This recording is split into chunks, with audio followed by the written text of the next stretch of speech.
Hey guys, SD here again, and we're doing a little test on the hydrogen cell. We got the run battery is at 1243. Voltage at the actual cell is 1434. Frequency is 2.470. Duty cycle 66.7. We've got the cell down inside the little reservoir.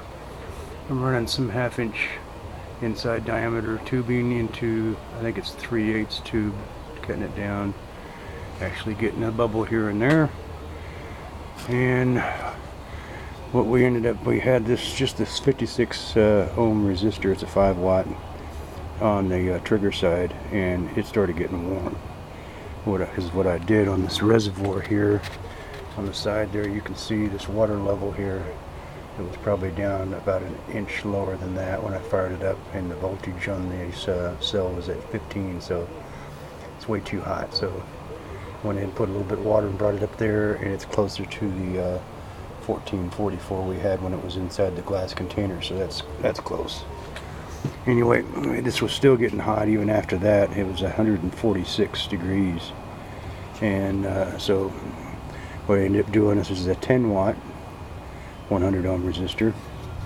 Added that and did the test with it. It was still getting like 99, 117. So combine the two with the highest resistor going into the pot coming off the trigger circuit.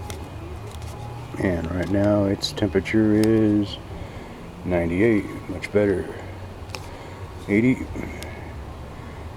and the pot 73. Coil 79.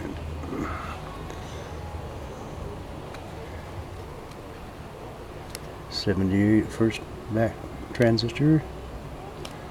80, 80,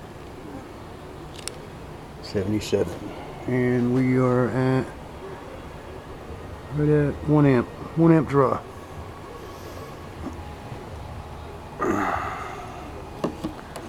And like I say, we're getting a bubble about maybe about every 5 to 4 seconds, something like that. We'll count it here.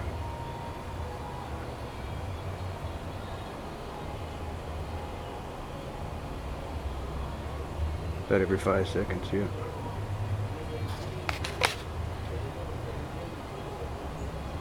And sometimes it's a little sooner, but it's going.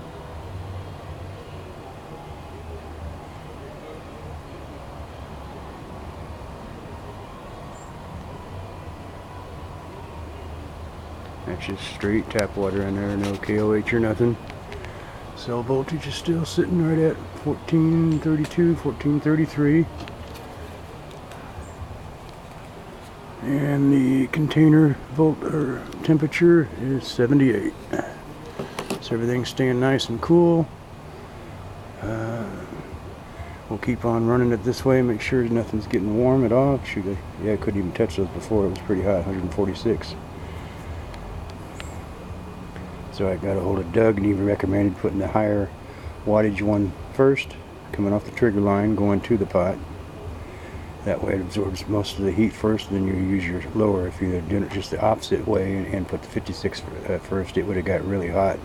So we're using this like a buffer. If I had to, I've got 4 of these. So a little bit heavier than a 2 watt 100 ohm. So I was wondering why those things were starting to turn funny colors, but this might take care of some of the problems of me losing all those transistors. So we'll get this information out to you guys. Again, we're at 2.470 to 2.71 on the frequency, and duty cycle is 66.8.